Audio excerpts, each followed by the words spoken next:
Two children are dead after the Annunciation Catholic School shooting in Minnesota. The state with some of the strongest gun laws proved to be the weakest of all. Laws without enforcement are just words today on The 10th Man.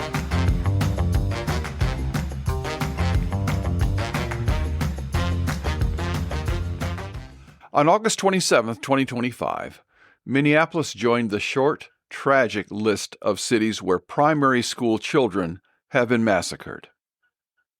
At Annunciation Catholic School, during a morning mass, a shooter opened fire from outside the church windows into the pews filled with students. 2 children were killed, 18 wounded. The shooter ended the attack by killing himself. This wasn't in Texas or Florida or some state the media loves to point at from a distance. It happened in Minnesota. The very week Democrats were all gathered in Minneapolis for their national meeting. And while they were patting themselves on the back, children were bleeding in the pews just across town. And here's the bitter irony. That state's governor likes to brag about having the strongest gun laws. We'll come back to that. Immediately after Annunciation, defenders of the trans movement shouted, "Trans people aren't the problem. There are hundreds of school shootings every year, and only a couple involve trans people." Well, that line is everywhere. Social media threads, op-eds, even mainstream reporting. But here's the question, where do they get their figures, this hundreds of mass shootings every year? The answer is a website called Everytown for Gun Safety. It's the group that Michael Bloomberg, the billionaire, owns and funds. And they're the group that writes half of the talking points that you'll hear on outlets like CNN. Now, Everytown used to call their data set a database of school shootings, quote unquote. But after people like us exposed it, after our videos racked up millions of views and made people laugh at the absurdity, they quietly renamed it. And now it's more accurately called Gunfire on School Grounds. Well, somewhat more accurately. And if you want to see for yourself, we'll put the link in the description. Because, be warned, it's not that easy to find. They've kind of buried the page. And you can't just click and download their CSV file either like you used to. You've got to apply for access and get permission. So they've locked it down. Why? Because if you could open it up, you'd see how ridiculous the entries are. Michael Bloomberg paid for this. He wanted propaganda, so he got propaganda. Plain and simple. Here's what you find in Everytown, what they call school shootings. A principal committing suicide in his office. A school resource officer, that's the policeman as security, shooting a vandal in a parking lot. Construction workers installing carpet, one shooting the other, which is workplace violence. A drug deal gone bad and shots fired on a sidewalk on Saturday night, out in front of the school. A gang fight in the parking lot at a Friday night football game. Some really absurd ones, a dead body found at a school that had been abandoned, even for years. And my own favorite, hunters shooting at a deer on school property over the weekend. All of those count as school shootings.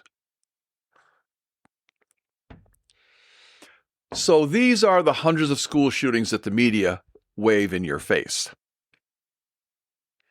So when they say trans shooters are rare, well, sure, if you lump suicides, gang fights, and deer hunters into the same bucket. But that's not truth. That's deliberate deception. So what actually counts?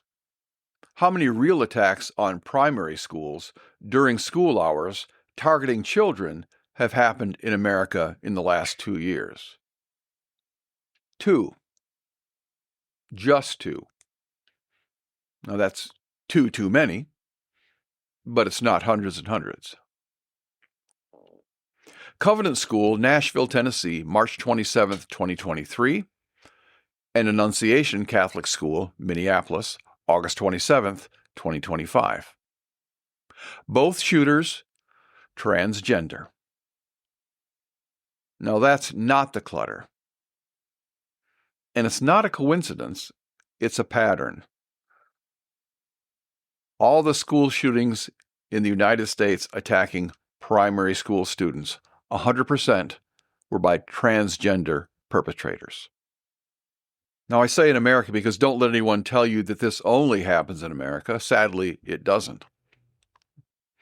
And ironically, the best source for actual global primary school attacks is Wikipedia, forbidden by teachers to use and mocked by all of us, but it's actually Wikipedia, not Bloomberg, not Everytown, not some ivory tower academic database, but Wikipedia. Because they're the only ones honest enough, perhaps because it's crowdsourced and subject to correction, to just list the cases. And what does Wikipedia show? Since Covenant in 2023, there have been 9 attacks on primary schools outside of the U.S. Belgrade, Serbia, a mass shooting. Blumenau, Brazil, at a daycare, hatchet killings.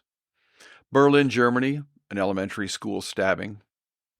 Lukavik, Bosnia, a teacher shot. That one didn't involve the students, but we have one that does. Lianjiang, China, 6 killed and 1 wounded. Dublin, Ireland, 3 children and a teacher stabbed. Guishi, China, 2 killed and 10 injured. Zagreb, Croatia, 1 child fatally stabbed and 6 others wounded. And there's Finland. I'll talk about that in a minute. We're leaving out one that wasn't technically a public school, but the dance school in London, 3 girls killed May of last year. And then Finland, not 1 but 2 attacks. So one was at Virtola, a shooting in last year, but in primary schools. The last primary school attack before Annunciation was in Finland. So here's the kicker about Finland, that Governor Tim Walz bragged in the October debates last year, the vice presidential debates, about Minnesota's gun laws, and then said about the United States, we have school shootings, and saying Finland doesn't have the problem. But they did. The last school shooting anywhere had been in Finland in April. How does he get away with that? How come the news media, no one corrects him? They can say anything about the United States, no matter how outlandish, or any other country, and get away with it. And we're sad that Finland had that. But now, again, the last primary school attack before the one at Annunciation also was in Finland. Pretty close tie to Tim Walz, but no one's calling it out. So no, violence is not uniquely American. And also, guns are not the only weapon.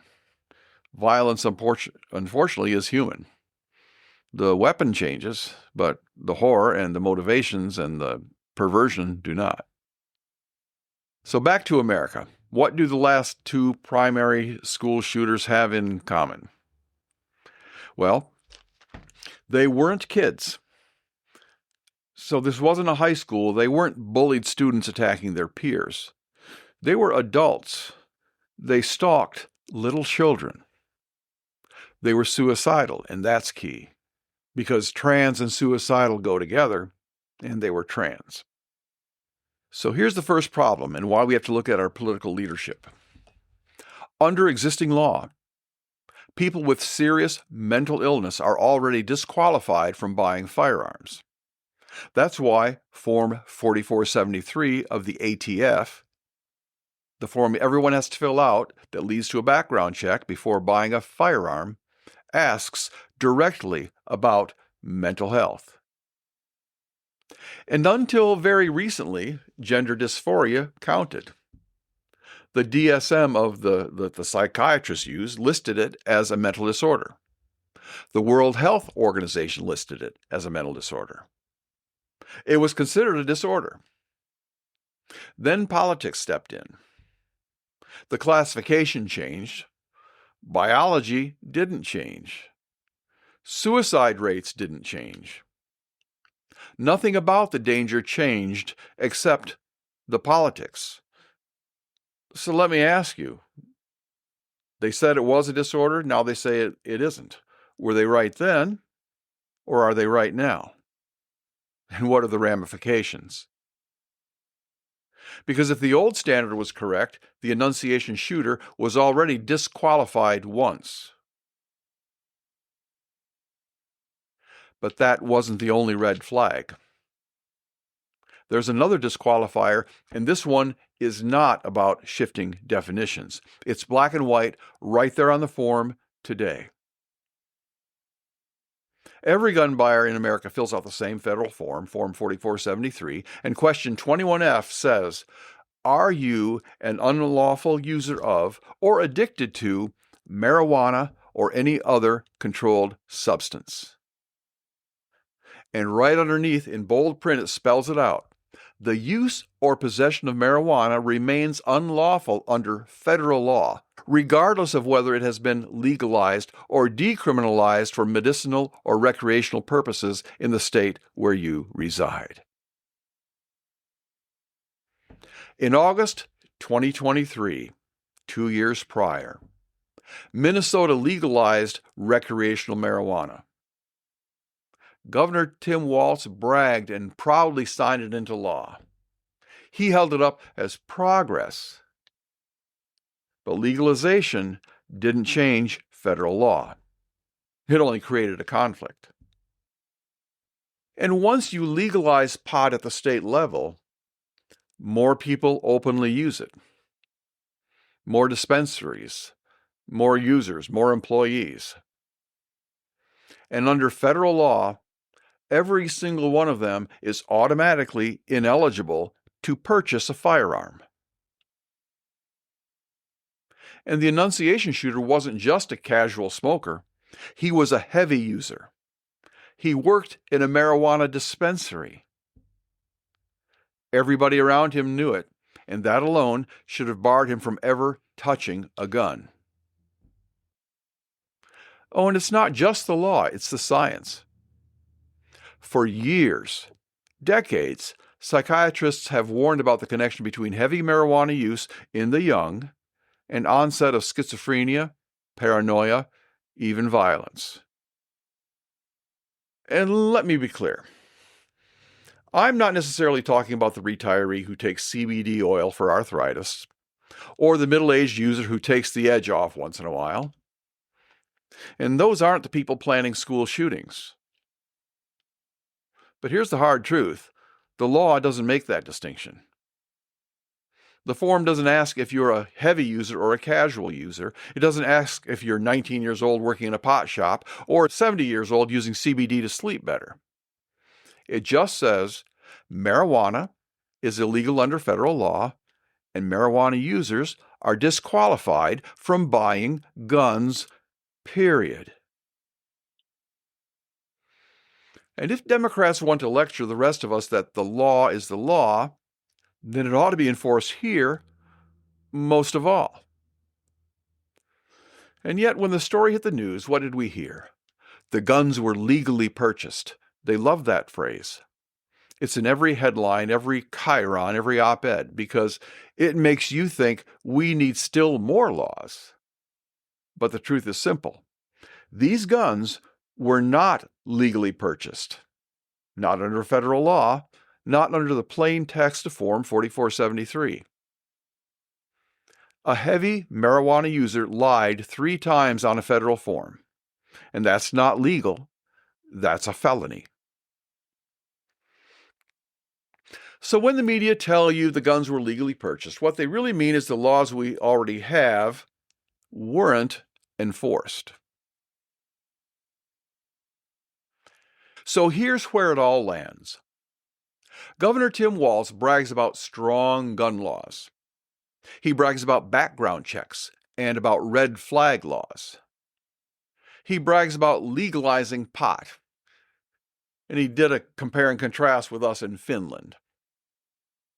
But under his watch in his own state, A suicidal trans shooter who worked in a pot shop, disqualified twice over by existing law, bought 3 guns, lied on the forms, and murdered children. Hunter Biden lied on the same form. He never killed anyone. He got prosecuted. In Minnesota, under Walz, a shooter lied 3 times, bought guns, and murdered children, and Walz has nothing to say suddenly. Here's a bigger problem. When a governor signs a bill into law, it's not just a photo op. It's a grave responsibility. Walz signed recreational marijuana into law in August 2023. What did he think would happen? Marijuana use went up predictably. And under federal law, gun purchase applications from marijuana users should have gone down, or rejections should have gone up. That's logic and math. That's what a functioning system would produce. So, what did Walz do to make sure Minnesota's numbers reflected that reality? What safeguards did he put in place? What enforcement followed the legalization? The answer is obvious: nothing. Absolutely nothing.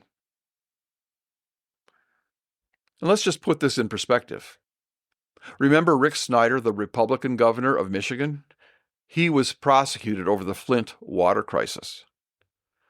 His connection was indirect. He was the governor, not the mayor, not the city council. And no one died. Now compare that with Tim Walz. In Minnesota, under his watch, under the bills he signed into law, 2 children are dead after Annunciation. Dead because marijuana was legalized, gun applications weren't checked, and federal disqualifiers weren't enforced. That's a direct line of responsibility. And yet Walz has faced nothing. No charges, no impeachment, no accountability at all. So I'll ask the obvious question: why was Snyder hauled into court for indirect involvement in Flint where no one died, while Walz walks free after a school massacre that leads straight back to his own decisions? And here's an aside worth noting. You would think Democrat governors would leap at the chance to enforce this rule. Federal law already says if you smoke pot, you can't buy a gun. That's millions of people automatically disqualified. And let's be honest, pot smokers aren't exactly the group the gun lobby fights hardest for. So this would be low-hanging fruit. If they were serious, Walz, like every other governor who legalizes marijuana, why do they ignore it? Well, this tells you everything. Their laws aren't about safety. And they do care about the marijuana lobby. Because they're about politics. Not fewer illegal guns, but fewer legal guns in the hands of citizens who actually follow the rules. And this is the lesson. It isn't just about Tim Walz. It's the pattern. Democrats brag about passing the strongest gun laws in the country. They take victory laps. They use Bloomberg's rankings like trophies. He's got a scoreboard. Minnesota ranks 14th amongst all the states. And they build careers on saying, we've done more than anyone else to pass gun laws, not to make you safer. Because then they refuse to enforce the laws that already exist. They legalize pot while knowing federal law makes pot users ineligible to own guns. They pass background checks but never check the backgrounds that matter. They let shooters lie on the forms and then just demand more forms. And it's not just Minnesota. Every state that legalizes marijuana has the same problem. Federal law hasn't changed. Pot is still illegal under federal statute, which means every pot smoker in Colorado, California, Michigan, Illinois, New York, and now Minnesota is automatically disqualified from buying a gun. And that's not my interpretation. That's what the form says in black and white.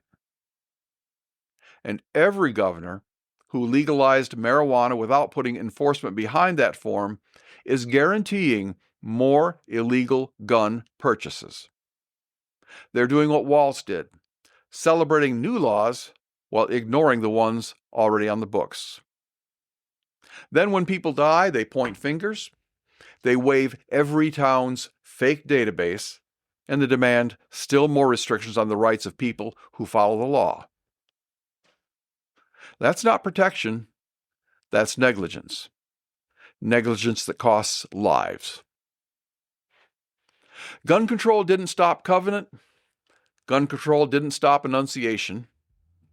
Gun control doesn't save lives, it always costs lives. And as we'll keep showing, the very people who brag the loudest about strong gun laws are the ones under whom those laws fail the most. This has been The 10th Man, where one voice against 9 is often the only voice telling you the truth.